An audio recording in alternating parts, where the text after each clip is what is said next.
Hello, my personal finance peeps. Hope you're having a thrilling Thursday. So, last Tuesday, you watched Dave Ramsey video 4.1. So, I just wanted to go over some of the things that you watched in that video. He was talking some more about that your credit score is not a sign of winning. It doesn't do anything to show your wealth or your savings or any of that. And then they had some young people that they were interviewing that talked about how to live without a credit score. It is very possible. You do not need a credit score. So that's important. Also talked about the difference between a credit report and a credit score. Your credit report is simply a report of your interaction with debt. And it shows all, if you have 7 credit cards, or each of those credit cards are going to be on your credit report, and it's going to show your monthly bills and whether you paid the bill on time. So your credit report is basically just a historical listing of all of your payments and debt. Your credit score is an algorithm based on your interaction with debt that gives you a number based on your interaction with that debt. So that's the difference between a credit report and a credit score.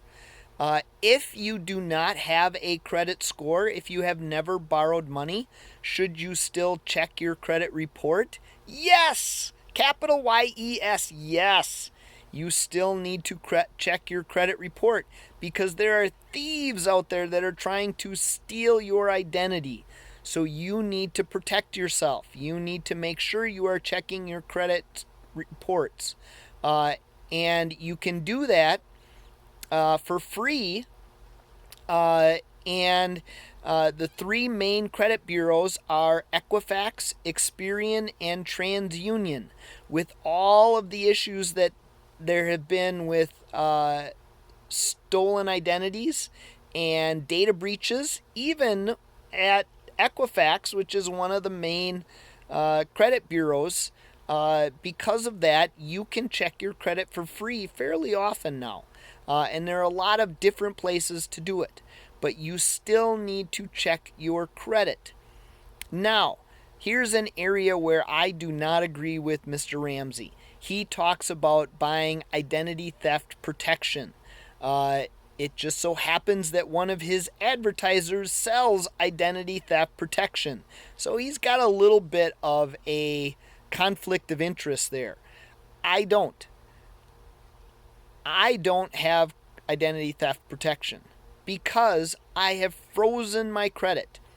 It used to cost you money to freeze your credit and then to thaw your credit if you were going to borrow some money or whatever. I know I'm not going to borrow money, so I don't ever need to thaw my credit. So now I have it frozen.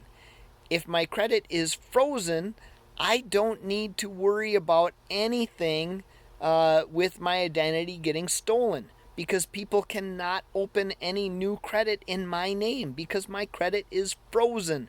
I have protected myself from those identity thieves. Now the only way they can attack me is through accounts that I already have open. And I watch those accounts very closely. So I'm not too worried about them getting into accounts that are already open. My biggest fear has always been the new accounts. But if you freeze your credit, you don't need to do that. Fixing a stolen identity can be very, very difficult. It's almost like another job. They say it takes 600 hours to fix your credit.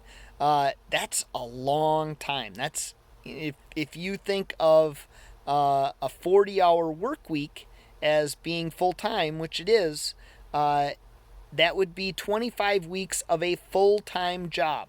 So it's a big deal. You want to pay attention to this stuff. 15 million people have had their identity stolen. This happens a lot, folks. So freeze your credit, protect yourself, and pay attention. You have to remember, when your identity is stolen, you are not the criminal. Some will treat you like you are the criminal. You have to protect yourself and you have to defend yourself. Make sure you get a police report. Now, a lot of times, your identity is stolen by family. You have to report them. You have to get a police report. Do not let them get away with it. You are not helping your family by letting them get away with stealing your identity. Most of the time, it's someone you know that has stolen your identity. You need to report them to the police. You need a police report. There is something called the Fair Credit Reporting Act that will become your best friend if your identity becomes stolen. You will have to know that law well, and you will have to recite it well to the people that are attacking you like you are the criminal. Remember, you are the victim, not a criminal. Once you report that your identity has been stolen and that these are not you, they are fraudulent charges, they have 30 days to fix them. Make sure they do. And once they are fixed, you need to send them mail, return receipt requested, to make sure that everything is cleared up on your credit report and those debts have been wiped off. So that's a big deal. You guys need to pay attention and you need to fight when your identity gets stolen. Protect yourself. So that was the last video in the debt unit. The big ideas that you should have gotten out of all of these videos on debt is to, number one, get out of debt. If you're in debt, get out. Otherwise, don't ever go in debt. Number two, pay cash for a car. We had a couple of videos and a worksheet on paying cash for a car. Drive free, retire rich. Don't borrow money to buy a car. And lastly, the FICO score that everyone says is so important is simply an I love debt score. Do not fall for it. You do not need a big credit score. As long as you are using cash and handling your money well, you will get along just fine without a FICO score. You don't need one. So, those are the big ideas from this debt lesson. Let me know if you have any questions. Take care, everybody.